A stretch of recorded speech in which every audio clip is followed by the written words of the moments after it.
कि बेरोजगार युवाओं को नहीं मिल रहा दुल्हन को सिंदूर लगाने का हक, और मोदी जी कर रहे हैं बक बक बक। 11 साल से माननीय मोदी जी और एनडीए और भाजपा के सरकार ने देश की जनता के साथ धोखा दिया है, इस बार भी धोखा मिला है। वही चीज मोदी जी की लोकप्रियता घट रही है क्या? ऐसे ये क्या हो रहा है?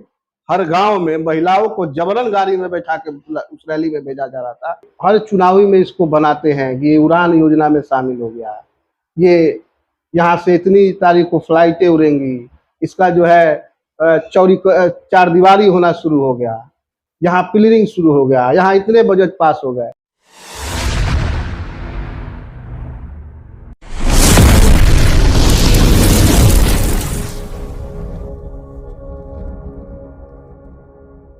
नमस्कार, आदाब आप सभी को। आप लोग जनता जज पॉडकास्ट देख रहे हैं और आज के हमारे अतिथि हैं ओम प्रकाश गर्ग जी, जो कि कांग्रेस के जिलाध्यक्ष हैं और आज इनसे हम लोग सवाल जवाब करने पर हाजिर हुए हैं। और ओम प्रकाश जी, आपका बहुत बहुत अभिनंदन है, स्वागत है हमारे इस पॉडकास्ट पर, और आपके तमाम दर्शकों को भी मेरी तरफ से। गर्ग जी, आपके बारे में जानने को बहुत उत्सुक है जनता, क्योंकि आजकल आप होर्डिंग पे छाए हुए हैं, सब जगह आप ही नजर आ रहे हैं। सबसे पहले ये जानना चाहेंगे, सब जनता भी जानना चाहेगी कि आपकी राजनीति में इंटरेस्ट कब से हुई और आपके राजनीतिक गुरु कौन है और किस प्रकार आपकी दिलासा बढ़ती चली गई राजनीति में? देखिए, तो बड़ा ही अजीब, अब चूंकि बताते हुए मुझे बड़ा ये लग रहा है क्योंकि देखिए, राजनीति में मेरी जो सक्रियता हुई या जो भी मेरी राजनीति में अभी तक का जो सफ़र है, जहाँ तक के सफ़र में मेरा संघर्ष भी है। और एक छोटी सी घटना मैं आपको बताना चाहता हूँ कि मैं बहुत छोटा था उस समय, सन 1991 की बात थी, 10-11 साल का मैं उस समय होगा। और राजीव गांधी जी की यहाँ एक रोड शो यात्रा निकली थी। और चूंकि जो कांग्रेस पार्टी के हमारे यहाँ के जो प्रत्याशी थे लोकसभा, उनका जो चुनाव कार्यालय होता था वो मेरे मकान में था। क्या बात? और उनका नाम भी मैं अभी आपके चैनल के माध्यम से बताना चाहता हूँ कि लोकप्रिय सांसद रहे यहाँ के काली प्रसाद पांडे जी। तो उनका कार्यालय मेरे यहाँ था। तो हम उनकी पूरी चुनावी रणनीति जो बनती थी मेरे दादा के अनुरूप बनाई जाती, देख रेख में बनती थी। और दादाजी भी बहुत सक्रिय थे, कांग्रेसी थे। और तो जब उनका रोड शो हो रहा था ना, तो जब रोड शो की गाड़ी जब आई थी तो राजीव गांधी जी की गाड़ी रुकी थी मेरे घर के सामने, वह दृश्य मुझे याद है। और राजीव गांधी जी ने अपने गले से माला निकाल के हम लोगों के घर के ऊपर फेंका था। क्या बात? वह दृश्य था जो मुझे कांग्रेस की तरफ आकर्षित किया था, इनकी विचारधाराओं के पीछे आकर्षित किया था। और जब मैं पढ़ाई में छात्र जीवन में आया, छात्रों की समस्याओं के लिए उनकी हक की लड़ाई कॉलेजों में लड़ने लगा, तो उसी दरमियान एक और घटना घटी जो मुझे राजनीति में बल प्रदान करता है, राजनीति में मुझे और सशक्त बनाता है। वह थी कि पहले बिजली की समस्या काफी ज्यादा, और कभी मतलब एक महीने में बिजली आती। तो इसको लेकर हम लोगों ने एक आंदोलन किया था पावर हाउस में। और उस समय यहाँ गोपालगंज के नगर इंस्पेक्टर हुआ करते थे महेश सिंह जी। अच्छा, महेश सिंह। तो महेश सिंह जी का जो था उस समय आंदोलन के क्रम में महेश सिंह की गाड़ी पावर हाउस पे पहुंची थी। और पावर हाउस में पहुंचते ही उन्होंने कहा कि तुम लोगों का नेतागिरी छुड़ा देंगे, तुम कुर्ता पजामा पहनना छुड़ा देंगे। इस तरह की बहुत सारी उन्होंने धमकियां दी थी। और अगले दिन पेपर में जो नामें आई थी, जो नाम लिखे थे, तो उस समय था कि पेपर में नाम जाएगा, ये जाएगा, तो सबके नाम जाते थे। तो न्यूज के माध्यम से जिनके नाम लिखे थे उसमें आए थे, सबके ऊपर महेश सिंह जी ने बाई नेम FIR किया था। और वह केस आज भी हम लोगों पे चल रहा है। और आंदोलन वो आज तक चल रहा है। हाँ, वो आंदोलन का केस था। आंदोलन में उन्होंने हम लोगों को 5-6 लोग थे उस समय जो मुख्य रूप से थे, वो लोग उस FIR उस घटना से जुड़े थे और वो सशक्त बनाया था। तो मैंने कहा कि महेश सिंह जी ने मुझे कहा कि कुर्ता पजामा तुम्हारा उतरवा देंगे राजनीति में, तो मैंने उसी दिन प्रण कर लिया कि आज से मैं कुर्ता पजामा छोड़ के दूसरा ड्रेस नहीं पहनूंगा। और आज मेरा ये कुर्ता पजामा जो है, उस दिन के बाद से मुझे कोई पैंट शर्ट पे नहीं देखा होगा। चलिए सर, ठीक। तो कुर्ता पजामा जिन्होंने मना किया था कि नहीं पहनाएंगे, उनसे कभी फिर दोबारा मुलाकात हुई कि नहीं? कभी इस तरह का इत्तेफाक नहीं हुआ कि कभी दोबारा मुलाकात। अच्छा, मुलाकात नहीं। और आपने जैसे बताया तो बातों से लग रहा है कि आपके राजनीतिक गुरु काली प्रसाद पांडे जी रहे हैं। नहीं, राजीव गांधी जी को मैंने आदर्श बनाया। ओहो। और राजीव गांधी जी के साथ ही हम लोग। तो आपके राजनीतिक गुरु, आदर्श गुरु ही आपके राजनीतिक गुरु हैं? उसके बाद तो राजनीति में कई लोगों से हमारा अपना मिलना हुआ, और कई लोगों से जो चीजें अच्छी लगती थी, तो हर क्षेत्र में हर वक्त एक नया गुरु बनाना चाहिए। चलिए चलिए गर्ग जी, जनता आपसे एक और प्रश्न जानना चाहती है कि होर्डिंग बड़े बड़े जो आप लगाए हैं, उसमें एक योजना का जिक्र है, माई बहन सम्मान योजना। और वो माई बहन सम्मान योजना तेजस्वी जी ने बोला था कि हम लोग 2500 रुपया प्रत्येक महिला को देंगे। इस योजना को हम आपके बैनर पे देख रहे हैं, तो ये चुराया गया है कि कैसे लिया गया है, क्या है ये, क्या माजरा है? पहले तो मैं आपको बता दूं, ये महागठबंधन की योजना है। आप जब उस बैनर को पढ़ेंगे तो उसमें सीधा सीधा लिखा होगा कि इस योजना का लाभ महागठबंधन सरकार बनने पर महिलाओं को मिलेगा। तो ये महागठबंधन की योजना है। लेकिन यह योजना जो है, कांग्रेस शासित जो राज्य है, कांग्रेस की जहाँ सरकारें हैं, यह योजना पहले से चली आ रही है। जैसे जब शीला जी की सरकार थी दिल्ली में, तो शीला जी ने लाडली योजना के नाम से जो है लाडली माई योजना, बहन योजना करके कुछ उस समय उनका चलता था। तो शीला जी का जो योजना था, उसमें जब बच्चियां जन्म लेती थी, लड़की के जन्म के समय 36,000 रुपए की राशि मिलती थी, और जब 12वीं पास करती थी तो 25,000 रुपए की राशि। सर ये यहाँ हम लोग भटक रहे हैं ना? नहीं, मैं बता रहा हूँ आपको, वो आप ये बता रहे हैं पास होने पर वाली, पास होने वाली नहीं, उसके बाद मैं बता रहा हूँ। उसके बाद विवाह के बाद उनको 1 लाख रुपए मिलता था। और यह योजना कर्नाटक में 1,32,00,000 माई बहन परिवार को सीधे इसका फायदा पहुंचता है। अभी कर्नाटक ये सब किसी रीजन पे हो रहा है सर? नहीं, ये पर महीने वाली बात चल रही है। सेम योजना है, यही योजना है।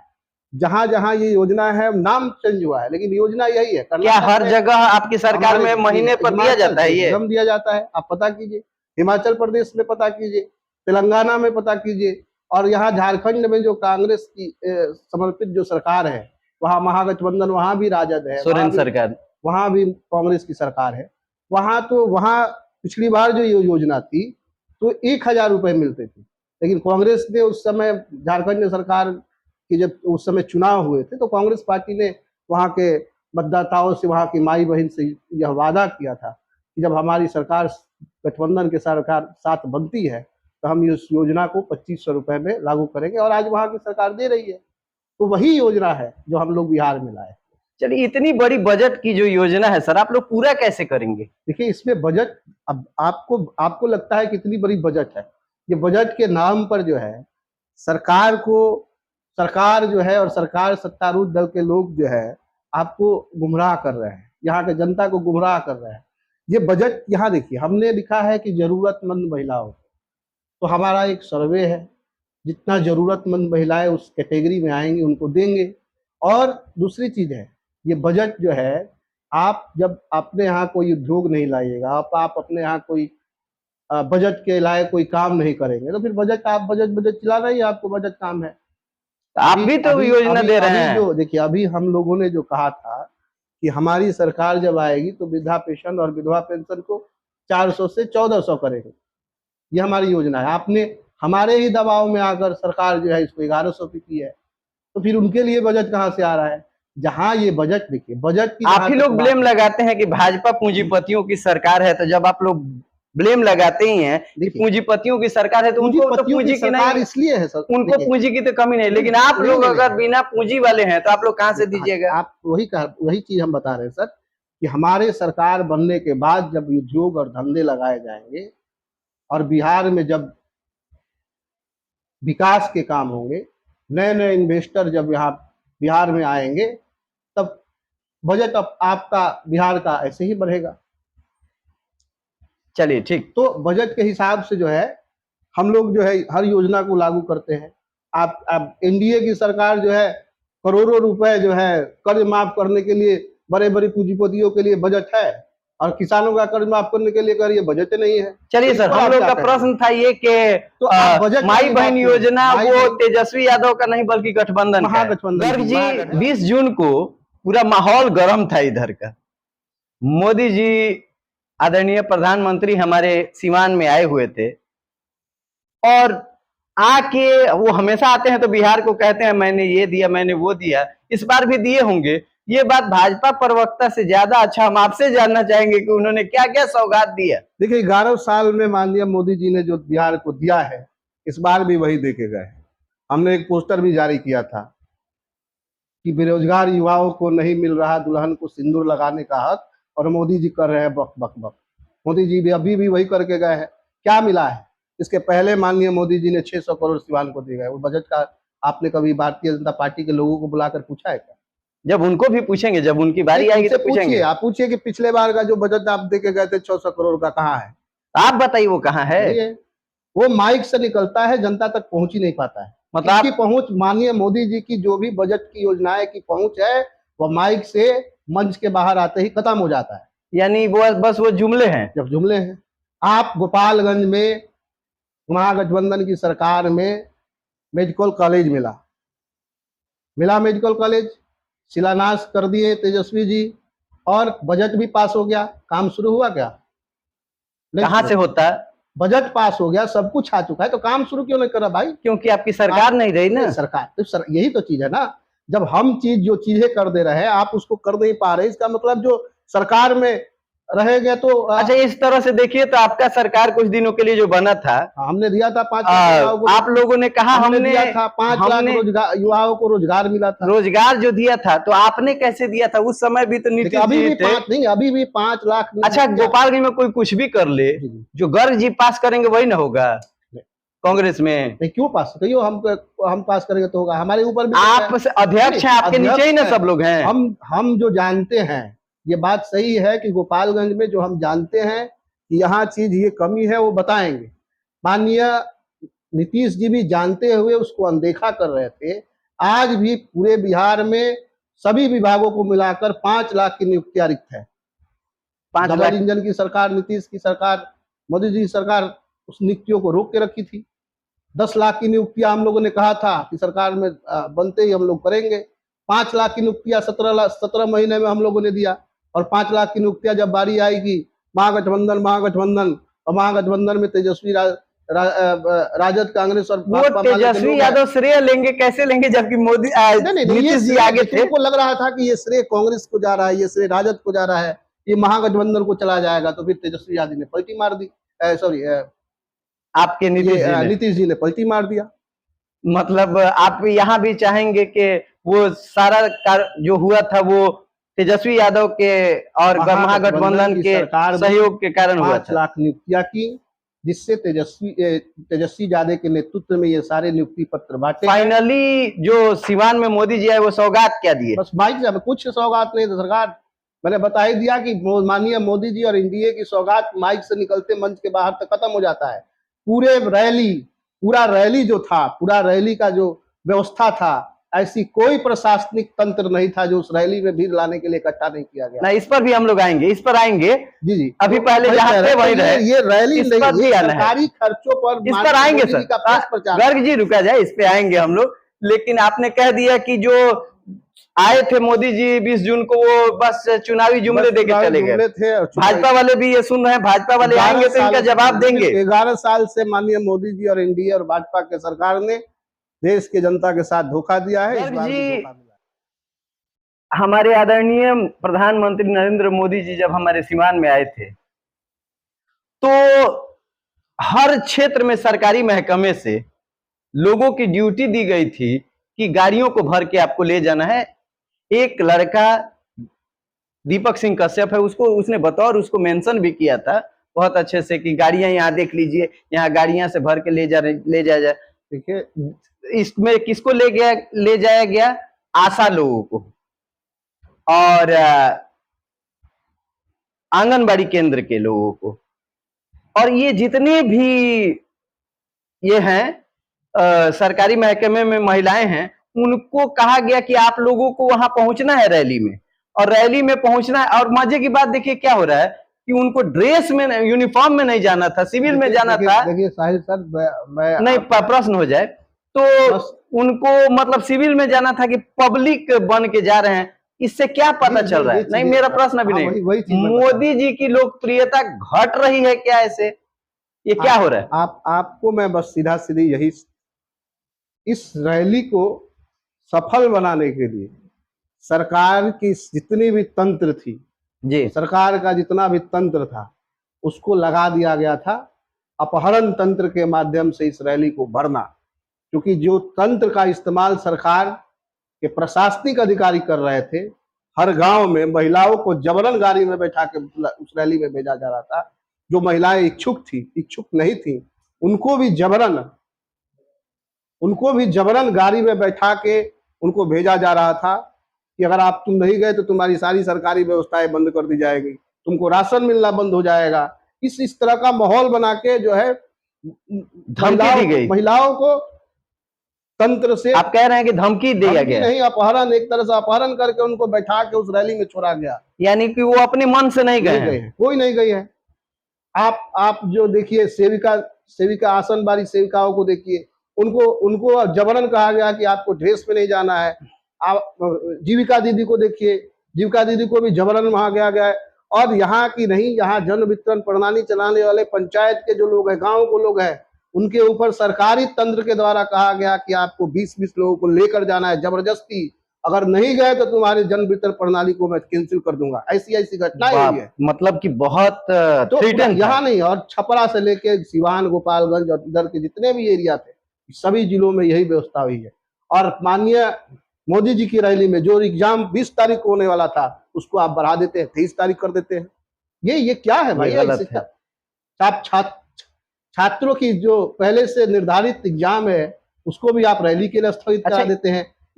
सारे स्कूल प्राइवेट और सरकारी सारे विद्यालय बंद हो जाते हैं उस रैली को लेके। आप क्या जताना चाहते हैं? आप एक तरह से कह रहे हैं कि तानाशाह की ओर पूरा देश जा रहा है? पूरा देश तानाशाह के। तो अच्छा, एक यहीं से प्रश्न आता है कि जीविका दीदी लोग, चाहे आशा और जितने भी सरकारी महकमे के लोग थे, सब लोग तो मोदी जी की सेवा में सिवान चले गए। अगर उस समय कोई कैजुअलिटी यहां हो जाता हॉस्पिटल में, गोपालगंज के हॉस्पिटल में, उसका रेस्पॉन्सिबिलिटी छपरा के, सिवान के या आसपास में, उसका रेस्पॉन्सिबिलिटी कौन लेता? सरकार देखिए, अगर हुई भी होगी तो सरकार उसे बताना नहीं चाहती है, और सरकार बताएगी नहीं। आप माननीय मोदी जी के जो कार्यक्रम हुए हैं, माननीय मोदी जी के जो रैली हुए हैं, उसके एक हफ्ता पहले से लेकर और एक हफ्ता बाद, मतलब एक हफ्ता उस चुनावी रैली के समापन तक, एक सरकारी अधिकारी बता दे कि इन 7 दिनों में कौन सा काम किया है। 14 दिनों में देता, 14 दिनों में दिखाई 7 दिनों में कौन सा काम किया है। अच्छा, एक भी अधिकारी अपने ऑफिस में नहीं रहता था। डीटीओ हो तो उसको गाड़ी पकड़ना है, बीडीओ हो तो उसको महिलाएं और लोगों की व्यवस्था करता है, कहाँ गाड़ियां भेजना है। ये सारा तंत्र एक रैली के लिए बना है। इसमें ये भी देखा गया कि प्राइवेट स्कूल के संचालकों को भी बुलाया गया था, उनको भी, जैसे उनकी जो प्राइवेट कॉलेज के जो संघ चलते हैं, उनके ऊपर भी प्रेशर था कि आप अपनी गाड़ियां, सरकारी तो बंद थे ही, प्राइवेट विद्यालय को भी बंद करा के उनको भी उस रैली में पहुंचने का सरकार के द्वारा, सरकार के तंत्र और प्रशासन ने उस पर दबाव बनाया था। ये रैली में आपको जाना ही है। अब बताइए, वो लोग अपने स्कूल चलाएं कि वो से भी जब लोगों में दिखा कि नहीं, अब रैली में माननीय मोदी जी के प्रति लोकप्रियता कम हो रही है, लोग इंटरेस्ट नहीं ले रहे हैं, लोग उनको नहीं कर रहे हैं, तो बाद में बिरयानी और 1000 रुपए के पैकेट का भी अफवाह फैलाया। ये ज्यादा लगा रहे हैं, अफवाह फैलाया। बता रहा हूँ मैं, यहाँ आप चले जाइए काकरकुंड में, माननीय विधायक जी के गाँव में जाइए, वहां के महिलाओं से पूछिए कि विधायक जी ने हम लोग को 500 रुपया का लालच देकर गाड़ी में ठूस के ले गए थे और आने के समय भूल गए। आप पूछिए उनसे जाके। मतलब ये राय चले जाइए भितबेरवा में, कौन सा इलाका आप पूछना चाहते हैं जहां महिलाओं को लालच नहीं दिया गया हो? तो मतलब ये राज तब खुला जब पैसे नहीं दिए गए। क्या बात है, यानी कि पूरी तरह से पैसों के दम पे और संस्था के बल पे ये बस सरकारी रैली किया तंत्र और पैसे का लालच देकर लोगों को, महिलाओं को उस रैली में जुटाने का प्रयास किया गया। फिर भी मेरी तरफ से यह रैली असफल था। असफल था। असफल था। भीड़ तो काफी दिख रही थी। जहाँ लोकप्रियता खत्म हो जाती है वो रैली असफल हो जाती है। ओह, तो यानी एक बात गर्ग जी ध्यान दीजिएगा, जो आप कह रहे हैं हो सकता है कभी आपको यही बात बीजेपी के नेताओं के सामने भी कहना पड़े, उस समय आपको विमुख नहीं होना है। अरे बीजेपी के नेताओं कहेगा, बीजेपी की पूरी नेताओं के साथ मैं अकेले बैठ के कर सकता हूँ। आप एक नेता की बात छोड़िए, बीजेपी की पूरी नेताओं के साथ मैं अकेले बैठ के ये बात कह सकता हूँ। चलिए ठीक है, यानी कि आपका सब मिला के इस मसले पर ये कंक्लूजन है कि मोदी जी की लोकप्रियता घटती जा रही है, इसलिए उनको दूसरों का सहारा लेना पड़ रहा है। आप एक सेंसिटिव आदमी हैं, एक अच्छे नेता हैं, लेकिन कुछ दिन पहले हम लोग को बड़ी खुशी हुई थी कि गोरखपुर से चलकर गोपालगंज होते हुए वंदे भारत ट्रेन पटना को जाने वाली थी। बहुत खुशी हुई थी कि चलिए एक अच्छा एक्सप्रेस हम लोग को मिल रहा है, लेकिन उस बाद में सुनने में आ रहा है कि उसका रूट बदल के गोरखपुर भाया बेतिया करके उसे पटना लेके चले गए। आखिर ये कहाँ कमी रह गई कि ये ट्रेन का रूट बदल गया? क्या हम कमजोर हैं या वो लोग मजबूत हैं? रूट आया था क्या सर? रूट प्रकाशित हुआ था? मतलब बोला तो गया था कि ये इधर चलेगा। मैं जानना चाहता हूँ कि सूचना इसकी आई थी क्या रेल विभाग के माध्यम से? अब जो लोग बोलते हैं भाषणों में तो हम लोग तो उसी को समझते हैं कि हाँ ऐसा हुआ है। देखिए वही चीज हम बता रहे हैं, या तो तंत्र आपका सिस्टम जो है गलत है, या फिर सिस्टम को चलाने वाले लोग गलत, जो जनता के इमोशनल से उनके साथ खेलते हैं। तो यहाँ जो है, अब आप जो थावे होकर ट्रेन जा रही है वो गोरखपुर होकर जाएगी, वो बेतिया होकर जा सकती है। या तो आपका तंत्र गलत है भेजने के लिए, या फिर आपके लोग गलत है, या आपके सिस्टम के लोग गलत है जो गलत प्रचार कर रहे हैं। तो ये योजना नहीं है। आप योजना क्यों नहीं है? यहाँ तो सारी ट्रेनें इधर से जानी चाहिए। हमने कई आंदोलन किए हैं ट्रेन रोकने के लिए। बरौली में गोमती एक्सप्रेस नहीं रुकती थी, हमने ट्रेन आंदोलन किया था, ट्रेन रुकी और भारतीय जनता पार्टी वाले झंडे दिखाने के लिए खड़े हो गए। तो ये तो होना ही चाहिए कि हमारा जो रूट है, हमारा जो गोपालगंज का जो एरिया है। आप ये कहना चाह रहे हैं कि करते आप लोग हैं, उसका क्रेडिट भाजपा ले लेती है? भारतीय जनता पार्टी लेती है, वही इसका है प्रमाण भाई। ये जो आप बरौली में हम लोगों ने आंदोलन किया, आंदोलन के कुछ दिन बाद गोमती नगर का एक्सप्रेस का वहां से ठहराव का मंत्रालय द्वारा आदेश आया, तो आप लोग खामोश क्यों रह गए? पार्टी के विधायक झंडे पहले पहुंच गए कि हमने ट्रेन रुकवाया था, जबकि आज तक भारतीय जनता पार्टी के लोग ट्रेन रुकवाने के कोई आंदोलन ही नहीं किए। तो आंदोलन नहीं किया, आप लोग आंदोलन किए, आपने रुकवाया, तो ऐन मौके पर आप लोग प्लेटफॉर्म छोड़ के क्यों भाग गए? हमने गया था, हम लोग गए थे भाई, हम लोग मिठाई खिलाए। तो फिर झंडी वो कैसे दिखा दी जब आप वहां थे? विधायक जी झंडी दिखाने के लिए गए थे। ये बता रहा हूं कि जो विधायक किसी आंदोलन में कभी ना सदन में ना कभी ट्रेन रोकने की बात कही हो और वो झंडी दिखाने जा रहा है। आपसे मैं पूछ रहा हूँ, मेरा प्रश्न आपसे ये है सर, नहीं हम लोग डेविएट होंगे तो गड़बड़ होगा। मेरा प्रश्न आपसे ये है, इसका वंदे भारत का जो रूट चेंज हुआ, इसका सिंपल मेरा जवाब यही है कि या तो आपके लोग, सिस्टम के लोग गलत हैं, या फिर आपका सिस्टम गलत है। किसको दोष मढ़ा जाए? दोनों को? दोनों आपका बता रहे हैं, दोनों गलत होगा। आपको कैसा लगा ये रूट चेंज होते सुन के? बड़ा दुख है भाई, जो जहाँ पूरा जिला जो है हर्षोल्लास में है कि यहाँ से वंदे भारत ट्रेन गुजरेगी। चलिए, ये कैंसिल होने के बाद आपने क्या प्रतिक्रिया दिया? दुखद है और निंदनीय भी है। इस पर कोई एक्शन लिया? इस पर हम लोग कांग्रेस पार्टी आंदोलन खड़ा करने जा रही है, गोपालगंज खड़ा करने जा रहे हैं। देखिए आप लोग जो भी बोलेंगे 2 महीने बाद हम फिर बुलाएंगे आपको। देखिए कांग्रेस पार्टी जो है माइक और पेपर वाली पार्टी नहीं है। आपको बता देता हूँ, कांग्रेस पार्टी जब से मैं गोपालगंज जिले में जिला का अध्यक्ष बना हूँ, कांग्रेस पार्टी को आपको देख रहे होंगे धरातल पे काम करती है। गर्ग जी, यहाँ तो रेलवे की बात हो रही है, यहाँ हवाई अड्डा भी है। बिल्कुल है, पेपर पे। और ये चुनाव के समय ही ये जिक्र आता है और ये लोकसभा में उठाया जाता है। इस पर आप क्या कहेंगे? देखिए, पिछले 10 सालों से ये मुद्दा बहुत अहम रहता है, किसी खास व्यक्ति, किसी खास पार्टी के लिए। और यहाँ के माननीय सांसद जी जो है, इसको हर चुनावी में इसको बनाते हैं कि ये उड़ान योजना में शामिल हो गया, ये यहाँ से इतनी तारीख को फ्लाइटें उड़ेंगी, इसका जो है चारदीवारी होना शुरू हो गया, यहाँ पिलरिंग शुरू हो गया, यहाँ इतने बजट पास हो गए। तो यह सिर्फ माननीय सांसद जी का है, और माननीय सांसद जी हर चुनाव में इस पर फ्लाइट उड़ाते हैं। दो बार जैसे जैसे ही चुनाव खत्म हो जाता है, फिर उनकी फ्लाइट रुक जाती है। तो ट्रेन को तो छोड़िए, अच्छा। ठीक है, माननीय सांसद जी का ही जिक्र आया था, जो आपने सवाल किया था कि ये ट्रेन इधर से जाने वाली थी, ये इधर से आ गई, ये उन्हीं का वक्तव्य था, कहीं हाँ कहीं ऑफिशियली सूचना नहीं था। उनके पेज से था। हाँ, ये माननीय सांसद जी जनता के बीच में एयरपोर्ट और फ्लाइट उड़ाते रहते हैं। उड़ाते रहते। बाकी क्या काम है, क्या होना चाहिए, ये 10 साल बहुत होते हैं सर, किसी एक एयरपोर्ट को स्थापित करने के लिए। इसके बाद कई योजनाएं आई जो पूरी हो गई, और माननीय सांसद जी की ये योजना कभी पूरी नहीं होती है भाई। इसके बाद भी और भी जिले में विकास है। ये विकास अगर आपकी सरकार, आपकी एनडीए की सरकार कराना चाहती तो करा देती। आप जनता को क्यों दिग्भ्रमित कर रहे हैं, जनता को क्यों भरमा रहे हैं, एक ही मुद्दे से 10 साल खेल रहे हैं। सही है।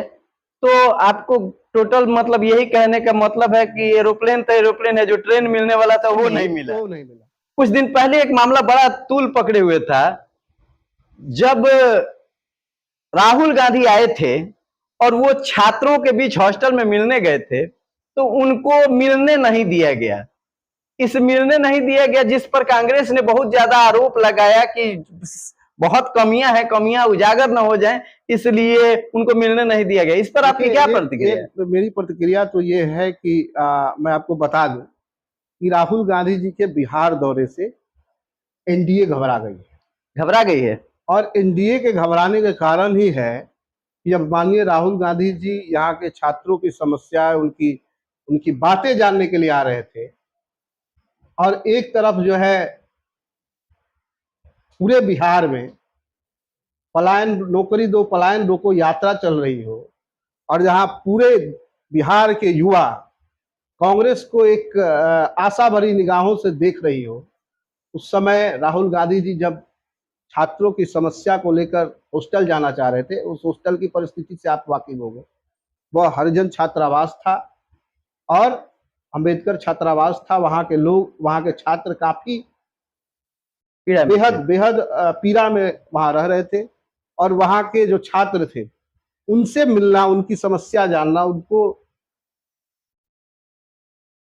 दुख को अपने साथ साझा करने के लिए राहुल गांधी जी जब बिहार पहुंचे थे, तो उनको यहाँ की सरकार ने रोकने का प्रयास किया, और इसलिए ताकि छात्रों की आवाज दब जाए और छात्रों की आवाज को, वहां की जो समस्या है, उजागर नहीं हो सके। लेकिन राहुल गांधी जी नहीं माने, और उन्होंने वहां छात्रों की समस्याएं के लिए सीधा वहां हॉस्टल पहुंचे और बैरियर तोड़ करके पहुंचे, और वहां जो है उन्होंने छात्रों के साथ संवाद किया, उनका समस्या जाना, उनकी दुख और पीड़ा को समझा, और उसके बदले यहाँ की सरकार ने माननीय राहुल गांधी सहित प्रदेश के तमाम नेताओं पर प्राथमिकी दर्ज कराई। अच्छा, तो यानी कि राहुल गांधी आए नहीं थे, बुलाए गए थे। अगर मान लीजिए उनको कैसे पता चला कि राहुल गांधी को वहां की समस्याओं से वहां के छात्रों ने अवगत कराया था। अच्छा। तो राहुल गांधी जी ने कहा था कि नहीं, मेरा अगर बिहार का अगला दौरा बनेगा तो मैं वहां जाऊंगा, वहां के छात्रों से मिलेंगे, इसलिए राहुल गांधी जी आए। चलिए ठीक। इसी क्रम में सर एक बात बताइए, मोदी जी जो 5 किलो अनाज प्रत्येक गरीब को दे रहे हैं, वो ये ठीक कर रहे हैं कि ठीक नहीं कर रहे हैं? देखिए, माननीय मोदी जी कहते हैं खुले मन से कि मैं इस देश के 80 करोड़ लोगों को 5 किलो अनाज देता हूं। तो देश आपसे जानना चाहता है माननीय मोदी जी कि आपके 11 साल के राज में देश गरीब था और गरीब हो गया, क्योंकि 80 करोड़ देश की 80 करोड़ आवाम को आप जब 5 किलो अनाज दे रहे हैं, इसका मतलब 80 करोड़ लोग आवाम गरीब है, गरीबी रेखा के नीचे है, जिसे आप अनाज पहुंचा रहे हैं। और आप हर रैली में 5 किलो अनाज, 5 किलो अनाज, 5 किलो अनाज चिल्लाते हैं। तो इंदिरा गांधी के कार्यकाल को भी याद कीजिए, वहां 5 किलो अनाज नहीं मिलते थे। दलहन तिलहन खाद्य की जितनी सामग्री आती सब मिलती थी। उस दौर को भी याद कीजिए माननीय मोदी जी और भारतीय जनता पार्टी के लोग। और 5 किलो अनाज माननीय मोदी जी मन से खुला कहते हैं और उसकी दायरा बढ़ाते हैं। यानी गरीब की सीमा जो है अभी और रहेगी, गरीबी हटेगी नहीं, बढ़ती जाएगी। यानी आपके देखने से ये 5 किलो अनाज देने का सिस्टम अच्छा नहीं है? एकदम बिल्कुल नहीं है। तो क्या होना चाहिए ऐसे में? आप जो माननीय राहुल गांधी जी ने कहा कि इस देश में जातीय जनगणना होनी चाहिए, इस देश में आर्थिक जनगणना होनी चाहिए। और जातीय जनगणना और का क्या संबंध है अनाज से? देखिए, जातीय जनगणना होगी कि इस देश में जितनी जातियां जिस जाति की होंगी उसके समानांतर जो जातियों की संख्या जितनी होगी उसके साथ उनकी हिस्सेदारी तय होगी। और आर्थिक जनगणना होगी कि जो कौन आर्थिक रूप से ठीक है और कौन आर्थिक रूप के नहीं है। यानी कि आर्थिक और सामाजिक दोनों की समानता इस देश के अंदर राहुल गांधी जी लाना चाह रहे हैं। और इसीलिए राहुल गांधी जी ने आर्थिक और जातीय जनगणना की मांग की, जिसमें सरकार को झुकना पड़ा जातीय जनगणना के लिए। हालांकि ये तो सही में शुरू से आवाज थी राहुल गांधी की कि जातीय जनगणना होनी चाहिए, लेकिन फिर तो बीजेपी गवर्नमेंट ने तो इसे घोषित कर दिया कि जातीय जनगणना होगी। अब ये बताइए, ये बीजेपी की योजना हो गई कि आपकी योजना है? देखिए, हमारे दबाव ने सरकार को झुकना पड़ा है। हम तो जिस दिन सदन में गए हैं, जिस दिन से सदन में गए हैं, माननीय राहुल गांधी जी यही कह रहे हैं इस देश में जातीय जनगणना होनी चाहिए। और जातीय जनगणना का जब दबाव आया तो माननीय मोदी जी को झुकना पड़ा, राहुल गांधी जी की बातों पर झुकना पड़ा और इसको कराना पड़ा। ठीक, क्योंकि अच्छा सर, 5 किलो अनाज का जो योजना है, इसे क्या बंद करके इसको रोजगार में तब्दील करना चाहिए क्या? 5 किलो अनाज से देश का गरीब खा सकता है, जी सकता है? नहीं जी सकता है। तो फिर 5 किलो क्या अनाज करना है? चाहिए? आर्थिक जनगणना के हिसाब से सबको आर्थिक समानता से देखना चाहिए। तो इसका उपाय क्या है? उपाय हम लोगों ने लोकसभा में लाया था कि 7200 रुपए की राशि हर हर हर इस देश के लोगों तक पहुंचाएंगे प्रति महीने।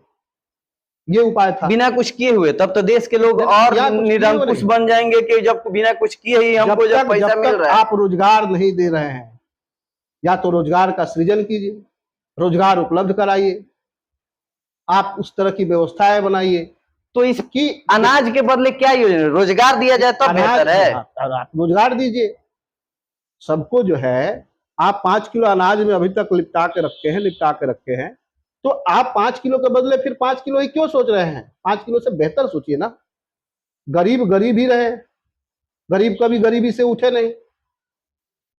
इसका गर्ग जी, चुनाव जहां होते हैं ना, वहां 2 चीजें होती हैं, या तो बीजेपी जीतती है या हार जाती है, या आप कांग्रेस जीतते हैं या हार जाते हैं। जहां आप लोग हार जाते हैं वहां सारा दोष ईवीएम का हो जाता है कि ईवीएम में गड़बड़ी था, यहाँ गड़बड़ी था, ईवीएम में सब किया गया। और जहां आप लोग जीत जाते हैं तो ईवीएम को दोष क्यों नहीं देते हैं कि ईवीएम ने गलत किया? देखिए, गड़बड़ी ईवीएम की नहीं होती है और हम लोग गड़बड़ी ईवीएम का नहीं लगाते। हम लोग जो दोष लगाते हैं बोगस वोटर का।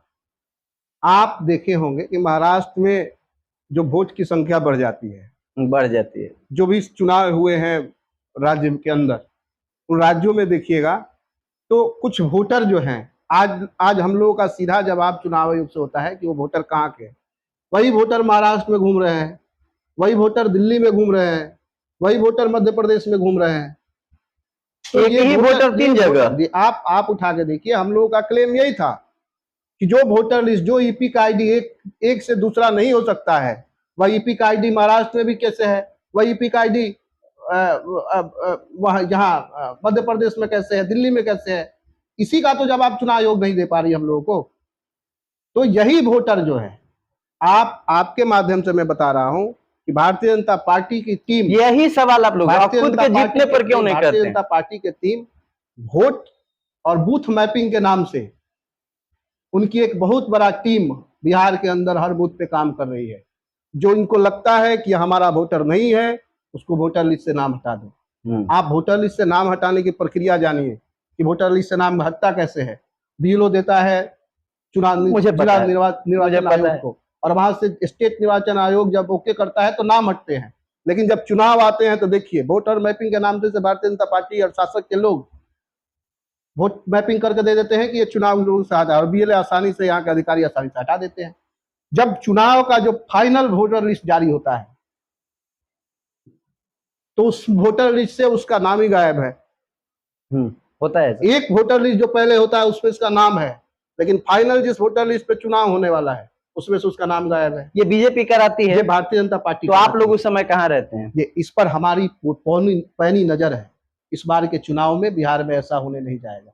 मतलब आप डायरेक्ट कह रहे हैं कि आपका ये सिस्टम अब नहीं चलेगा, क्योंकि जनता भी जान रही है, और जनता तो इस बार की जनता हर बूथ पे अपना नाम ढूंढती है कि है कि नहीं है। लेकिन मेरा प्रश्न अभी नहीं रहा सर, आप लोग जब जीत जाते हैं तो ईवीएम का नाम क्यों नहीं लेते? बताते हैं ना, हम लोग जहाँ जीतते हैं वहां अपनी वोट की मैपिंग के हिसाब से देखते हैं। आप जो कह रहे हैं कि ईवीएम नहीं, वही चीज हम आपको बता रहे हैं कि जो वोकस वोटर है वो कहाँ से आया, इसकी हम लोग जवाब दे भारतीय जनता पार्टी। तो यानी कि जहाँ जीतते हैं वहां भी वो मसला हुआ होगा। भारतीय जनता पार्टी और भाजपा के लोग वह उन वोटरों को उस सीटों पर जाके मैनेज करती है जहां से वो चुनाव हारती है, और अपना चुनाव निकालने का प्रयास करती है। तो जिस सीट पर हम चुनाव हारते हैं, हर पार्टी अपनी समीक्षा करती है कि हम चुनाव कहाँ हारते, तो उस पर जब हम लोग मैपिंग करते हैं कि वोट इतना गिरा, इस प्रत्याशी को इतना आया, इस प्रत्याशी को इतना आया, और इस मार्जिन वोट जो है अधिक है, ये वोट कहाँ से आया? यानी कि आप लोग या तो ईवीएम का सिस्टम है क्या, या फिर वोकस। यानी कि जहां आप लोग अस्वस्थ रहते हैं और वहां नहीं होता है तब आप लोग सवाल उठाते हैं? नहीं, हम सवाल हर जगह उठाते हैं ना। मार्जिन, जहां वोट की मार्जिन में हम कम जीतते हैं वहां भी सवाल है। पूरे प्रदेश में जहां चुनाव होते हैं सवाल उस पर होता है। गर्ग जी, राम मंदिर बन गया 2022 में, एक वर्षों का मसला सॉल्व हो गया, लेकिन उस पर आप लोग हमेशा ये ब्लेम लगाते रहे बीजेपी को कि राम मंदिर को चुनावी एक मुद्दा बना दिया जाता है, हमेशा लगाते रहे। लेकिन आपको हम याद दिला दें कि जो राम मंदिर अर्थात बाबरी मस्जिद, जो दोनों का जो मामला था, वो ताला लगा हुआ था, और उस ताले को आप ही के प्रधानमंत्री, कांग्रेस के प्रधानमंत्री राजीव गांधी ने खुलवाया था। तो यानी अगर कोई चीज विवादास्पद है तो बिजली के खोता में उंगली क्यों लगाएंगे? लगाए तो अगर भोगना है तो भोगेंगे कि नहीं? आखिर जब उन्होंने जिस समस्या को उत्पन्न किया तो उसका फल तो भोगना था। देखिए यहाँ अभी पूरी, चूंकि देश में मंदिर को मुद्दा नहीं, भारतीय जनता पार्टी ने राम जी को मुद्दा बना लिया, जो आपके, हमारे और सबके दिलों में रहते हैं, सबके इष्ट हैं, वो जो सबके इष्ट है। लेकिन जो भारतीय जनता पार्टी के लोग हैं और आरएसएस के जो लोग हैं, वह हमारे और आपके राम को ही राजनीति में घसीट लेते हैं। तो हम ये नहीं कह रहे हैं कि इस मुद्दे को जो है, और राम मंदिर के मुद्दे को नहीं लाना चाहिए, लेकिन लाना चाहिए, ठीक है, अच्छी बातें हैं। राम मंदिर बनी, सबके इष्ट हमारे और देश की तमाम जितने भी आस्था के लोग हैं उनके लिए एक अच्छा काम हुआ। लेकिन राम को जो राजनीति के केंद्र बिंदु बनाकर इस देश में राजनीति किया गया, यह गलत हुआ। हमको प्रश्न था सर आपके प्रधानमंत्री से, प्रधानमंत्री का, हमने ताला खुलवाया या कहे, या जो भी उस समय की घटनाएं हुई होगी, पूजा करने के लिए खुलवाया। लेकिन उसके बाद जो है आरएसएस की क्या भूमिका थी, ये आपको भी पता है और देश को भी पता है। हमने ताला, उन्होंने गलत किया कि सही किया? नहीं, हमने ताला खोला था कि राम की पूजा करें, लेकिन आरएसएस और भारतीय जनता पार्टी के लोग उस मंदिर के साथ क्या किए, ये भारतीय जनता पार्टी के लोग और आरएसएस से पूछना जरूर। नहीं तो थोड़ा सा दुरुस्त करेंगे हम। वो ताला खुला था तो पूजा करने के लिए अलग बात, लेकिन वो नमाज पढ़ने के लिए भी मस्जिद में नमाज भी होने लगा, मस्जिद में नमाज हो रहा था, उस मस्जिद में नमाज भी। तो फिर एक विवाद तो उत्पन्न हुआ ना कि राम जी के जो फॉलोअर हैं वो चाहेंगे उसमें पूजा हो, और जो मुस्लिम के फॉलोअर हैं वो चाहेंगे नमाज हो। तो जो लफड़ा पहले से बंद था उसे ओपन क्यों किया गया? इस पर मैं आपको एक और घटना दिखा रहा हूं। राम रहीम की कथा आप जानते होंगे। जानते हैं ना, राम रहीम। रहीम कहाँ के रहने वाले थे? रहीम खान खाना की बात कर रहे हाँ, हैं? रहीम खान वो तो अकबर के दरबारी थे। अकबर के दरबार में थे ना।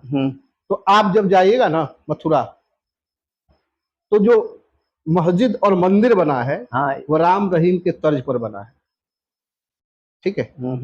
तो हमारी पार्टी और हमारी विचारधारा राम रहीम की विचारधारा पे चलती है कि राम रहीम एक साथ बैठ के खाए, एक साथ करे। जब मंदिर की ताला खोली गई थी तो अरजान का भी जगह था और पूजा का भी जगह था, लेकिन बीच के जो लोग थे वो ऐसा नहीं चाहते थे कि देश के जो आवाम है एक साथ बैठ के ये कर सके, वो भारतीय जनता पार्टी थी। और भारतीय जनता पार्टी ने इस बीच में एक दीवार खड़ा की, जो बहुत बड़ा दीवार था, और दीवार से राजनीति का शुरुआत हुआ था भारतीय जनता पार्टी की, जो आज तक उसी दीवार के सहारे वो राजनीति कर रही है। अब तो वो दीवार भी तो एक तरह से देखिए गिर गया, जब राम मंदिर बन ही गया, सब इष्ट हमारे अपने जगह पे। एक हम अलग से एक स्टेटमेंट देंगे सर कि हर किसी का जहां जन्म स्थल हो वहां उसकी प्रतिमा होनी चाहिए। तो एक राम जी का जन्म यदि अयोध्या में हुआ था, उनका बना, तो कौन बुरा हुआ? इसमें किसी को ऐतराज नहीं होना चाहिए। कहाँ किसी को ऐतराज है भाई? कहाँ कौन किसको ऐतराज कर रहा है? फिर से लास्ट में कहेंगे कि राजीव गांधी ने अच्छा किया कि गलत? सही किया। राम मंदिर राजीव गांधी ने अच्छा किया कि सही? राजीव गांधी ने उस समय अच्छा किया था कि राम रहीम एक साथ रहे, लेकिन भारतीय जनता पार्टी के लोगों ने अच्छा नहीं किया। यानी आपके कहने का मतलब आरएसएस के लोगों ने उसमें दीवार खड़ा किया था आपने। और आज भी जो देश के अंदर जो विवाद है, देश के अंदर जो दीवार खड़ा की जा रही है नफरत की, वो आज भी कांग्रेस की विचारधारा है कि देश में नफरत का बाजार खत्म हो। यानी आपके कहने का मतलब था सर कि राजीव गांधी अच्छा सोच के किए थे? बिल्कुल अच्छा सोच के किए। निष्कर्ष बुरा हो गया? अच्छा सोच के किया ना कि हिंदू और मुस्लिम एक साथ अरजान और नमाज पढ़े। चलिए, और आप भारतीय जनता पार्टी बीच में दरार खड़ा कर दी कि हमारी राजनीति का शुरुआत। गर्ग जी, बीजेपी आपकी विपक्षी पार्टी है और वो गांधी जी को समर्पित रहती है और दूसरे ओर गोडसे की भक्त भी है। कुछ लोग गोडसे जिंदाबाद कहते हैं। दोनों एक साथ, इस दोहरे चरित्र के बारे में आप क्या कहना चाहेंगे? देखिए, ऐसा है, मैं अब राजनीति के तौर पे आ रहा हूं और इसको राजनीति के माध्यम से आपको समझाऊंगा। भारतीय जनता पार्टी की कोर वोट क्या है? कोर वोट कई तरह से देखेंगे। कोर वोट अभी क्या है? बनिया समाज का वोट उनके साथ ज्यादा है। बनिया समाज का वोट सबसे ज्यादा है। और महात्मा गांधी किस कास्ट के थे? बनिया थे। गोडसे किस कास्ट के थे? गोडसे परहैप्स हमको कंफ्यूजन है। अब जिन पार्टी गोडसे कौन सी जाति के थे? देखिए, जिस पार्टी के लोग गोडसे की विचारधारा से गोडसे को भारत रत्न का मांग कर रहे हो, जिसने महात्मा गांधी को प्रार्थना पीरियड में गोली मारी थी और वह 3 गोली महात्मा गांधी के सीने में लगी, मैं आपसे पूछना चाहता हूं कि भारतीय जनता पार्टी या आरएसएस के लोगों के पास कोई ऐसा रिकॉर्ड बताइए जिनकी गोलियां किसी अंग्रेज को लगी हो। है जिस देश आप डायरेक्ट जा रहे हैं सावरकर की ओर? नहीं, वही बता रहा हूँ। सावरकर तो इधर नहीं जा रहा हूँ। आपका इशारा उधर ही है। नहीं, अब मैं सावरकर की ओर नहीं जा रहा हूँ। मैं उस गोडसे विचारधारा को बताना चाह रहा हूँ आपके चैनल के माध्यम से कि जो गोडसे की विचारधारा है और जिस गोडसे की विचारधारा को एक तरफ भारतीय जनता पार्टी और भारतीय जनता पार्टी के लोग दिखाते हैं, जो चेहरा दिखाते हैं, उसी चेहरा पे मैं बात करना चाहता हूं कि महात्मा गांधी को 3 गोली के अलावा क्या वह 3 गोली उनके पास भारतीय राष्ट्रीय जनसंघ जो थे उनके लोगों के पास वह 3 ही गोलियां थी जो महात्मा गांधी के लिए बनी थी, या फिर और गोलियां थी जो पहले अंग्रेजों को लगी? क्या अंग्रेजों के खिलाफ एक भी गोली नहीं चला है? एक भी भारतीय जनता पार्टी और आरएसएस के लोगों ने देश की आजादी की लड़ाई में कहीं भी भूमिका नहीं थी। आप कोई इतिहास उठा के पढ़ दिए। तो सावरकर को वीर सावरकर का नाम क्यों दिया गया? किनको वीर सावरकर का नाम क्यों दिया गया? अब स्वयंभू वीर बनने में हम क्या कर सकते हैं? स्वयंभू वीर बनना हो तो आप भी बन सकते हैं कि मैं महाबली हूं, गोडसे और गांधी दोनों एक साथ, दोनों महान नहीं हो सकते हैं? नहीं, दोनों दो देखिए, गोडसे और महात्मा गांधी दोनों अलग अलग विचारधारा के हैं। आपको महात्मा गांधी के बारे में जानना होगा कि इस देश के अंदर, इस पूरी दुनिया में आधी से अधिक, पूरी दुनिया में आधी से अधिक दुनिया पर जिसका हुकूमत था, वो गांधी थे? नहीं, जिसका हुकूमत था अंग्रेज, वह ब्रिटिश शासक। अंग्रेज। और ब्रिटिश शासक से मिलने जब महात्मा गांधी पहुंचे तो उनको कहा गया कि आप सूट बूट और ये पहन के आइए। हाँ। लेकिन महात्मा गांधी आधी धोती में लिपटे गए। और जब महात्मा गांधी से वह नायक पूछता है आधे कपड़े आपके कहाँ हैं? आपके आधे कपड़े क्या हुए, तो महात्मा गांधी ने, जो पूरी आधी से दुनिया हुकूमत का मालिक था, उसके आपने एक शब्दों में कहा कि हमारे देश के सारे लोगों का कपड़े तो आप लेके चले आए हुजूर, क्या बात, तो हम कैसे आएंगे सूट बूट में? तो ये गांधी थे। और इसलिए आपको बताना चाह रहे हैं कि आजकल के नौजवान, आजकल के जो युवा पीढ़ी है, व्हाट्सएप यूनिवर्सिटी के माध्यम से जो गांधी को कोसते हैं, वो कम से कम अपने गांव के एक चौकीदार को बोल के दिखाए, डांट के दिखाए, तब समझ में आएगा कि गांधी क्या थे और आज के लिए। क्या बात है। गांधी को समझने के लिए कलेजा चाहिए, गांधी को जानने के लिए दिमाग चाहिए। सही है। तो गांधी का एक अलग सोच था। गांधी पर कभी आपकी अलग संगोष्ठी होगी तो मुझे बुलाइएगा, मैं गांधी की पहचान बताऊंगा कि गांधी क्या थे। लेकिन महात्मा गांधी को, इस देश को, युवा को जानना चाहिए, पढ़ना चाहिए, उनके बारे में जानना चाहिए। गोडसे तो कुछ नहीं था। नहीं, गोडसे ने भी मारा तो उसने भी तथ्य दिया कि गोडसे ने भी कहा था कि ये सारा धन पाकिस्तान को दे दे रहे हैं, तो हमारे हिस्से क्या रहेगा, अलग अलग राष्ट्र क्यों बनाया जा रहा है, वो इसके खिलाफ। देखिए, वो उस समय की स्थिति के अनुसार थी, लेकिन इसका हल ये नहीं था कि हम जो है, जिसने देश की लड़ाई, यहाँ आपको आजाद और स्वतंत्र और स्वच्छ हवा में सांस लेने का अधिकार दे रहा है, आप उसी को गोली मार दे। यह विचारधारा नहीं है।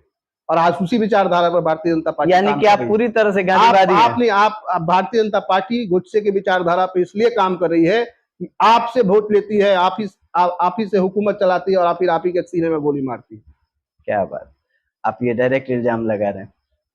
आप ये डायरेक्ट है तो कह रहा हूं ना, आप पूरी तरह से पूर्णतः गांधीवादी थी। गांधीवादी विचारधारा हमारी पार्टी है, हमारी सोच है, यह देश है। आप देश के अलग देशों में जाते हैं तो यह देश इंडिया और हिंदुस्तान के नाम से नहीं जाना जाता है, गांधी का देश, यह देश गांधी के नाम से जाना जाता है। चलिए, सही। इस देश का प्रधानमंत्री भी जाता है तो उसका नाम नहीं पूछा जाता है, यह देश का नाम महात्मा गांधी और महात्मा बुद्ध के नाम से। गर्ग जी, एक शेर कहने को मन कर रहा है।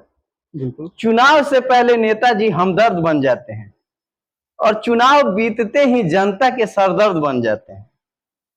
ये क्या होता है कि ये नेताजी लोग चुनाव में दिखाई देते हैं, चुनाव बीतते ही ये गायब कहाँ हो जाते हैं? अब उनको मुझे लग रहा है कि आपका सीधा सीधे इशारे भारतीय जनता पार्टी के विधायक पर है। नहीं, मेरा प्रश्न वहां नहीं था। सीधा सीधे इशारा उन्हीं पे है। नहीं, मेरा, हम ना विधायक है ना यहाँ के, तो हमें लग रहा है कि आपका इशारा उन्हीं पे। आप लपेट दिए। नहीं, मेरा वहां नहीं था, तमाम नेताओं से था। आप चूंकि 20 वर्षों से जो विधायक यहाँ की सेवा में हो, आप सवाल उनसे कर सकते हैं, हमसे थोड़ी कर सकते हैं। तो ये लोग कहाँ चले जाते हैं? अब तो ये तो उनकी बात है, वो बताएंगे। हमने 20 साल से जनता के बीच में संघर्ष में रहे हैं और इस 20 साल की कहानी का संघर्ष मैंने आपके साथ रखा है, और बाकी हर जगह पे हम आप दिखने वाले लोग हैं। चलिए, ठीक है। आजकल के अधिकांश नेता अवसरवादी हो गए हैं, जहां फायदा दिखा वहां लुढ़क गए। 5 वर्ष में 4.5 वर्ष तक वो आरजेडी की शिकायत करते रहे और बीजेपी की तारीफ करते रहे। बीजेपी की शिकायत करते रहे, आरजेडी की तारीफ करते रहे, और टिकट नहीं मिलने पर वो तुरंत अपना रास्ता बदल के जिसको 5 साल उन्होंने श्रद्धेय कहा उन्हीं को गाली दे रहे हैं। क्या आपको नहीं लगता, आपको हम देखते देखते बोर हो गए हैं 20 साल से एक ही पार्टी में, कि कांग्रेस को 20 साल पहले आपको देखा था वही है, आज भी वही है, बचपना से आप जवानी की ओर आ गए, आज भी वही। आपको कभी मन नहीं करता है कि 20 साल से जो ढोर हैं उसको अपना पार्टी चेंज करके अपना राजनीति चमका लें? कभी आपको नहीं लगा ऐसा? देखिए, इस तन को जन्म देने वाली माँ जब नहीं बदली जा सकती तो राजनीति में पहचान देने वाला पार्टी जी। आप कांग्रेस के जिलाध्यक्ष हैं और कांग्रेस गठबंधन की पार्टी है। अगर कांग्रेस को यहाँ का सीट मिलता है और आपको टिकट मिलती है और आप संयोग से चुनाव भी जीत जाते हैं, तो आप गोपालगंज को किस तरह देखना चाहेंगे? देखिए सबसे पहले तो बाढ़ की जो इलाके जो हर साल बाढ़ में प्रभावित होते हैं, कई 100 घरे जो है बेघर हो जाते हैं। हर साल जो है बाढ़ के चपेट में आकर कई घरों का नई जगह बसना होता है, उसको रोकना है, उसका अस्थायी निराकरण करें। और दूसरी चीज है कि जो 20 सालों में यहाँ के स्थानीय विधायक जी के द्वारा पीजी की पढ़ाई नहीं शुरू हो पाई, पीजी की पढ़ाई शुरू नहीं, पीजी की पढ़ाई प्रखंड स्तर पे हो, ऐसी व्यवस्थाएं बनेंगी। हर प्रखंड में महिला कॉलेज हो, इसकी व्यवस्थाएं बनेंगी। अस्पताल को नए रूप दिया जाएगा, टाउनशिप को नया टाउनशिप दिया जाएगा। ये कई सारी चीजें जो है वो मेरे जीत के बाद हो सकती है, क्योंकि समस्याओं को निराकरण करना है, समस्याओं को धुआं में नहीं उड़ाना। 20 साल तक यहाँ की समस्याएं धुआं में उड़ी है। मतलब आप ये कह रहे हैं कि 20 साल तक जो एमएलए यहाँ थे उन्होंने कुछ नहीं किया? आप बताइए एक आध दो काम है जो हुई हो। वो तो आप ना बताएंगे, आप जवाब देने के लिए आप आए हैं ना। तो गिना दे, हम तो देख रहे हैं कि कहीं कुछ नहीं हुआ। आप गिनाइए कि कोई हुआ हो, या भारतीय जनता पार्टी के लोग आके गिनाए कि भारतीय जनता पार्टी के विधायक ने 20 सालों में यहाँ ये गर्ग जी, व्यवस्थाएं की। आपकी गठबंधन की सहयोगी पार्टी है राजद, और जहां भी चुनाव होता है वहां एकदम ऑफेंसिव मूड में आदमी नहीं रहता है, डिफेंसिव मूड में नहीं रहता है, ऑफेंसिव मूड में, बचाव की स्थिति में नहीं आता है, सत्ता को एकदम क्वेश्चन पे क्वेश्चन दागने की स्थिति में आ जाता है। कितना कमी गिना दें वो आ जाता है। ऐसी परिस्थिति में तेजस्वी जी नीतीश जी के खिलाफ कुछ भी नहीं बोल रहे हैं। क्या उनको अभी भी अनुमान है क्या कि नीतीश जी पलटी मार के फिर इनका साथ देंगे? देखिए, मेरा अपना निजी राय है कि जिनकी मानसिक स्थिति ठीक नहीं है उन पर कटाक्ष करना क्या जरूरी है। ये आप बोल रहे हैं, कांग्रेस वाले बोल रहे हैं, लेकिन हम राजद के तरफ जिनकी मानसिक आप जिनकी मानसिक स्थिति ठीक नहीं हो, उनसे किसी भी प्रकार का रिएक्शन कैसे लिया जा सकता है, आप बताइए। हमारा भी प्रश्न है सर कि बिहार में बड़े भाई की भूमिका में कौन है, आप हैं कि राजद है? देखिए, यहाँ बिहार में बड़े भाई की भूमिका में आप हैं कि राजद है? तो देखिए, बड़े भाई और छोटे भाई की भूमिका में नहीं है। इस बार हम लोग सिर्फ महागठबंधन की सरकार बनाने वाली भूमिका में। आप लोगों की बड़े भाई की भूमिका में राजद है, बट नेचुरल है, सीट बेसिस या जिस एक दूसरे को ये कहना कि मैं बड़ा हूं, मैं छोटा हूं, ये नहीं है। इस समय बिहार का सबसे बड़ा जो लक्ष्य है वह बिहार में बदलाव और बदलाव में महागठबंधन की सरकार है। तो बड़ा भाई, आप लोग कांग्रेस वाले अटैक कर रहे हैं नीतीश जी पर, तेजस्वी जी चुप्पी क्यों साधे हुए हैं? हम नीतीश जी पर अटैक थोड़ी कर रहे हैं, कांग्रेस हम एनडीए और डबल इंजन की सरकार पर अटैक कर रहे हैं। जिसमें जो सरकारें हैं, जिसमें मोदी जी हैं, डबल इंजन के सारथी में मोदी जी बैठे एक तरफ ना, तो हाई स्पीड तो उन्हीं के हाथ में है। तो हम लोग का है कि भाई आप जो है सारा कंट्रोल आपके पास है, तो हमारा जब सीधा सी सवाल भी उन्हीं से होगा। लेकिन ये आप एक अकेले बोलेंगे, मतलब हमारा आपसे डायरेक्ट प्रश्न है सर, तेजस्वी यादव का रुख नरम क्यों है? मैंने सीधा सीधी बता दिया है कि देहात में एक कहावत है ना हम लोग के यहाँ कि पागल से कौन मुंह लागे। तो आप क्यों लग रहे हैं? हम आप कहे ना कि मानसिक रूप से जो विक्षुब्ध है उसे क्या हम उम्मीद करें? हम डबल इंजन पे लग रहे हैं ना भाई। आप मोदी जी को देखिए ना, इस देश में राष्ट्र के अंदर दो बड़ी पार्टियां हैं, कांग्रेस और बीजेपी। सर जी आप, हम लोग जो है, हमारा जो सीधा सवाल है कि केंद्र के साथ जो सरकार बिहार में है उस पर हमारा अटैक होता है। आपका उस पर है, लेकिन पूरा तो सब लोग यही स्टेटमेंट दे रहे हैं एनडीए के कि चुनाव नीतीश के देखरेख में होगा, और साथ ही नीतीश कुमार ने कहा है, देखिए एनडीए के देखरेख में होगा, ये एनडीए के चेहरा है नीतीश कुमार। नीतीश जी ने भी एक स्टेटमेंट दे दिया, नेतृत्व में लड़ेंगे। नीतीश जी ने भी जनता का चेहरा नहीं है, जनता के चेहरा, आप जो कह रहे हैं कि एनडीए के नेतृत्व में लड़ेंगे, जनता के चेहरा नीतीश कुमार नहीं नीतीश है। जी के तरफ से भी ये स्टेटमेंट आ गया 25 से 30 फिर से नीतीश।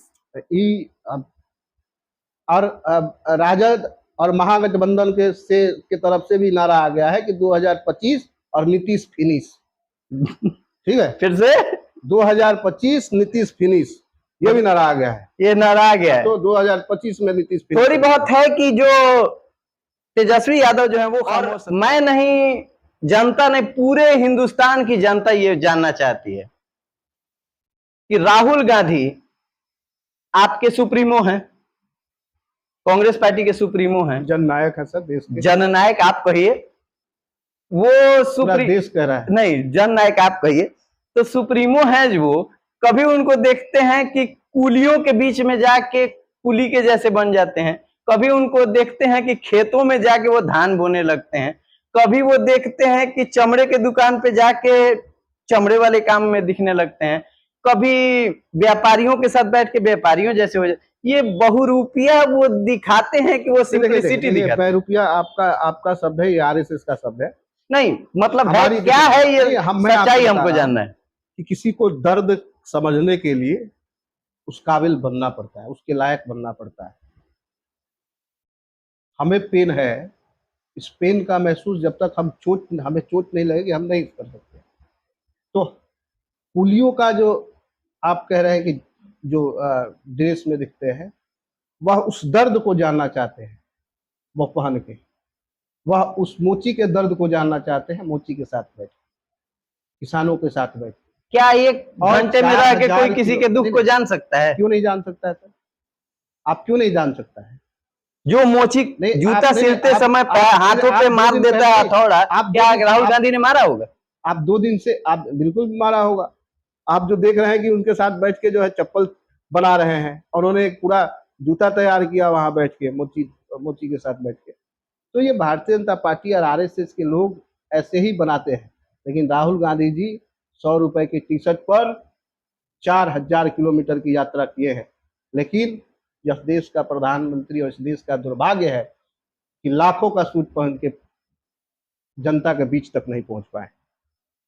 अच्छा, तो ये बताइए सर, वो 100 रुपए की टी शर्ट बदली भी तो जा सकती है क्या? एक कलर की टी शर्ट सैकड़ों हो सकते हैं ना? नहीं तो अरे 100 रुपए का मैंने बताया ना, उसकी कीमत 100 रुपये होगी। आप जितनी बार बदल दो, आप कपड़ा आज पहने तो कल थोड़ी पहनिएगा, उसको बदलना ही है, लेकिन कीमत वही होगी।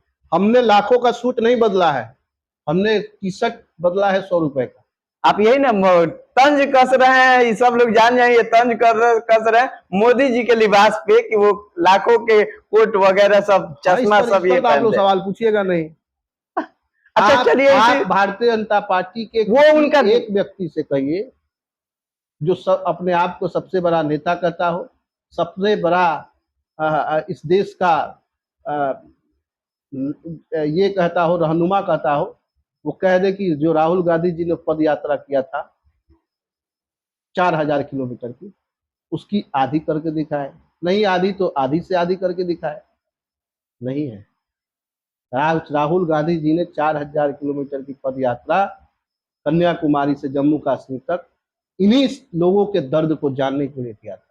और आज उन्हीं लोगों की लड़ाई सदन से सड़क तक लड़ रहा है, जिसमें उनको कई बार सरकार के द्वारा जो है, कभी उनकी सदस्यता रद्द कर दी गई, कभी उन्हें किसी तरह से टॉर्चर किया गया। लेकिन राहुल गांधी झुके नहीं। राहुल गांधी ने सीधा कहा है, डरो मत। क्योंकि है क्या है, जो लोग तंज कसते हैं, आज नई पीढ़ियों को जानना चाहिए, कांग्रेस के लोगों और कांग्रेस परिवार को आनंद भवन और स्वराज भवन के बारे में जानना चाहिए। ये आनंद नेहरू जी, मोतीलाल नेहरू जी और युवा इंदिरा गांधी जी की अपना घर था, अपना संपत्ति था, जो इलाहाबाद प्रयागराज अभी डोनेट कर दिया, उसको डोनेट कर दिया इस देश के लिए जी। और जिनको इस देश में रहने के लिए अपना घर नहीं हो, वह देश के लिए जी रहा हो, वह देश के आवाम के लिए जी रहा हो, तो वह लोगों का दर्द समझने के लिए, इस देश के जानने के लिए, इस आपका जो कहने का तथ्य था वह दर्द को समझने के लिए ही है, बाकी कुछ अच्छा, दर्द को समझने के लिए। पैदल यात्रा जब किए राहुल गांधी 4000 किलोमीटर कश्मीर से कन्याकुमारी से कश्मीर तक, उससे उन्होंने लोगों को दर्द को समझा ना, और उससे आपके दिल में उनके प्रति और हमदर्दी बढ़ गई। पूरे देश वही तो बढ़ गई ना, वही यात्रा। अब यहाँ से प्रश्न आता है मेरा, मेरे ही नहीं, वो पूरे देश के जननायक मतलब बन के उभरे राहुल गांधी जी, और इस देश के जननायक हैं, बाकी दूसरा कोई नहीं। मतलब है ना, मतलब उन्होंने पैदल यात्रा किया, सबके बीच गए तो सबका दुख सुख समझे, और उन्होंने अच्छा काम किया, उनको सपोर्ट करना चाहिए। तो एक बात बताइए, अभी बिहार में प्रशांत किशोर पूरे पद यात्रा कर रहे हैं पूरे बिहार में, यानी कि वो लोगों के दुख दर्द को समझे हैं, तो क्या पूरे बिहार से आप अपील कर रहे हैं कि जनसुराज को समर्थन दीजिए? एक बात बताइए, जो लोगों के दर्द को समझने निकला हो और जो अपना व्यापार बेचने निकला हो, दोनों में अंतर है कि नहीं? वो व्यापार पैदल चल के बेच रहे हैं क्या? और तक क्यों नहीं? व्यापार जो है, जो व्यापार पूरे केंद्र में बीजेपी का गवर्नमेंट बनवा दिया, जो व्यक्ति, हमने एक विचारधारा की लड़ाई लड़ी है, और जिस व्यक्ति की विचारधारा ही नहीं है, कभी बंगाल में ममता बनर्जी के साथ है, महाराष्ट्र में भारतीय जनता पार्टी, गुजरात में भारतीय जनता पार्टी के साथ है, बिहार में नीतीश के साथ है, उधर चले जाइए यूपी में तो योगी जी के साथ है, जिसकी विचारधारा एक नहीं हो सकती है। अच्छा, बहुत गलती करने वाला आदमी सही नहीं कर सकता है? गलती करने वाला क्या सही कर सकता है? आप तो रत्नाकर डाकू वाल्मीकि नहीं बन सकता है। अभी रत्नाकर ही है, वाल्मीकि नहीं है। वाल्मीकि बने तो रत्नाकर डाकू वाल्मीकि बन सकता है। तो क्या जो पूर्व में गलतियां की हुई हों, कि मान लीजिए मोदी जी को गवर्नमेंट बनवा दिए, ममता जी को बना दिए, केजरीवाल को बनवा दिए, तो क्या वो अब सही अपने नहीं कर सकते हैं? जो लोग सभी लोगों से पेज सर्विस पर काम किया हो, वह जनसुराज आज बिहार में भी पेज सर्विस के रूप में काम कर रही है, और वह भारतीय जनता पार्टी के द्वारा बी टीम बन के बिहार में काम कर रही है।